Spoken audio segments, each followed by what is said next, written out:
I don't think I've ever told you guys where I'm from. And why I hate it.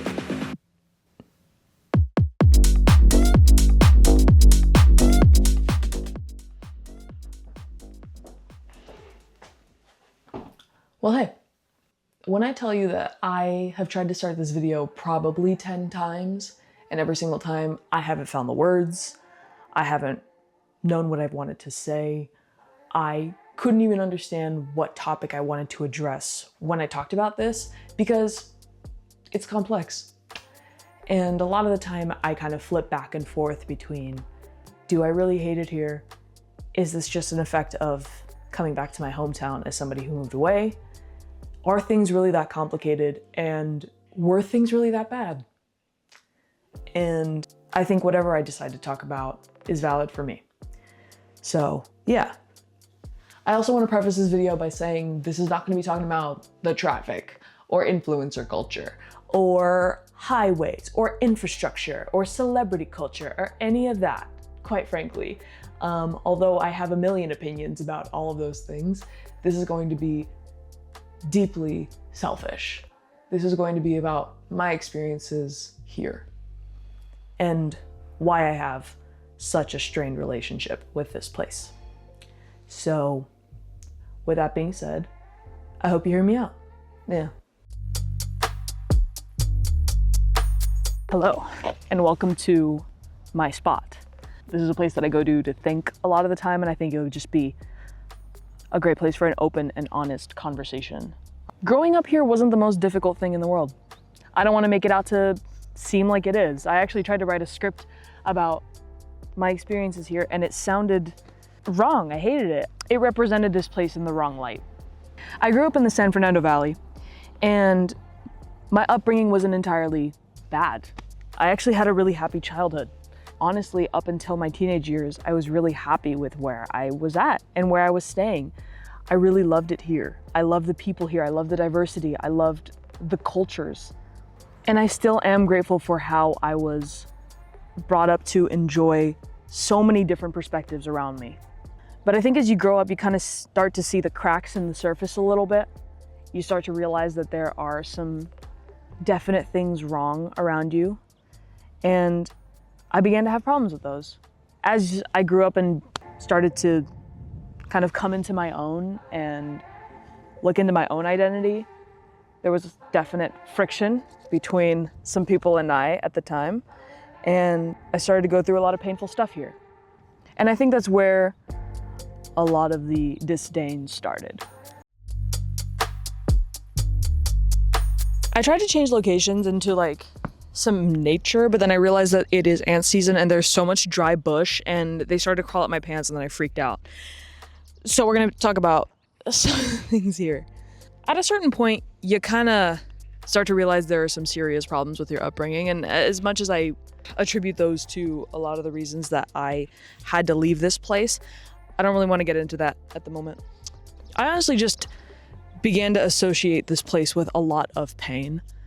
Middle school is never really easy. Being a growing young adult is never easy for anybody. Also, going to school in a place where you are kind of judged and or just learning to be your own, all the while navigating friendships and relationships. And you don't really know how to do that because you weren't raised with the knowledge of how to treat people that way. And it was just a lot. And at a certain point, I started to associate this place with all of the horrendous memories that I'd made here. Driving around places that reminded me of people or where traumatic events occurred, or seeing places right before something really bad happened was really difficult. Also, the fear of running into people, oh my God, horrendous, crippling, awful, what? I think that was a big attribute. There's a saying here that those who grow up in the valley stay in the valley. It basically means just exactly what it is. The weather here is perfect, the climate is awesome, the opportunities here are fruitful, and a lot of people who grow up here have the opportunities to do what they must do because they're fortunate enough to have parents who have set that up for them. I am not really an exception to this, but I didn't want to be here. And I think that brought me a lot of guilt. So why? Why did I want to leave so badly, even though everything was stacked up in my favor? Because I'm an idiot. End of video. End the video. No. Well, maybe. Honestly, probably. I think one of the most ironic things of it all was I grew up in one of the biggest cities in the world, in the United States, and I felt boxed in. I felt like I did not have the capabilities to pursue what I wanted to pursue in my later life if I had stayed here. Which again, funny, because I wanted to pursue film. Again, what is Ray doing? I don't know. On the most basic level, I sought after understanding. I sought after a community of people, and I sought after camaraderie. I think growing up, that's all I really wanted. And needless to say, I didn't feel like I had that from a young age. I think this happens with a lot of queer people, but you try and look for found family. But when you're looking for found family at 14 and you don't understand what you want, who you are, how to communicate your feelings and thoughts and opinions, you just wind up getting into really interesting relationships with a lot of people that doesn't result in the best outcome. Because sometimes you fight so hard for people that you're not compatible with. And I think that's a big part in what made this place so difficult. It reminded me of those people. Places, things, memories, entire neighborhoods here. Everything can remind you of people. Neighborhoods that you do not want to visit because you don't want to think about them or be reminded of them or the memories around there. And this doesn't just pertain to friendships. This pertains to family, to everybody that had affected me growing up. And that led to me wanting to escape. Was that an incredibly selfish and maybe immature decision to make at 18? Probably, but it's one that I felt that I had to make because if I didn't, I would be left stagnant, unhappy, and angry. Anger's a big one. And for years, I allowed the people, the places, the horrendous memories, my past growing up, I allowed that to dictate how I saw this city. I don't think that was entirely wrong. I don't think that was entirely invalid. But something changed when I came back here this time. I chose to come back. I missed it. I missed my family, my friends, my loved ones, and that was weird. I'm not sure if it's because my frontal lobe is developed a little bit or because I'm far enough away from the things that had happened to me to allow myself the opportunity to give this place a second shot. I'm not saying I'm moving back here. That's not what's happening, but I wanted the opportunity to make it a little easier to come back every time I did. Truth be told, I realized how important seeing my loved ones here is. Having people that deeply understand me and know me despite the person and the experiences that I had here is important to me. So I decided to come back. I actually scheduled work off. I took time off of school. I moved things around and I made it a priority to come back here because I had people that I wanted to see again. And we're bringing it back to people because I think that's who makes this place so special to me. It's the aspect that made it so difficult for me to come back here in the first place, but I think it's going to be the number one factor that makes me return. So I want to talk about some of the people that make this place so special to me, and I'd love for you to meet them. This is Lotta. We've known each other since we were 13, and I swear this girl has seen me through almost everything, probably more than I would like anyone to know. She's one of the most well-dressed people you'll ever see, and one of the coolest and most understanding folks that I've had the pleasure of calling one of my closest friends. She's incredibly kind, incredibly understanding, and not afraid to be real with me, literally ever. Honestly, I respect her so much for it. I think I am the person I am because I have had her in my life for so long. And we will probably spend months and months not talking and then just come back together and we're thick as thieves. We are as close as two girls can be. I am so grateful that she is a part of my life, and I'm so grateful that I can always come back to see her, and nothing will change. This smiling ball of light is Diana.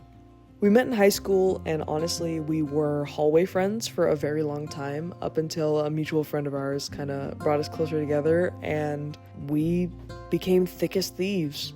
I mean, she is one of the most important people in my life, and we got close super quickly and became really great friends. We hung out on almost a daily basis whenever I would be back home, and she's one of the funniest, most considerate, kindest people I have ever had the chance to be with. I swear this girl can strike up a conversation with a brick wall and it will respond. Like, it's impressive.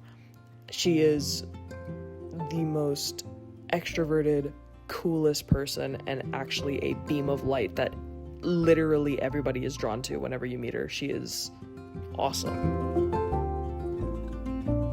Although we went to the same middle school and high school together for about 7 years, we only became friends after we both graduated high school. This is Maddie.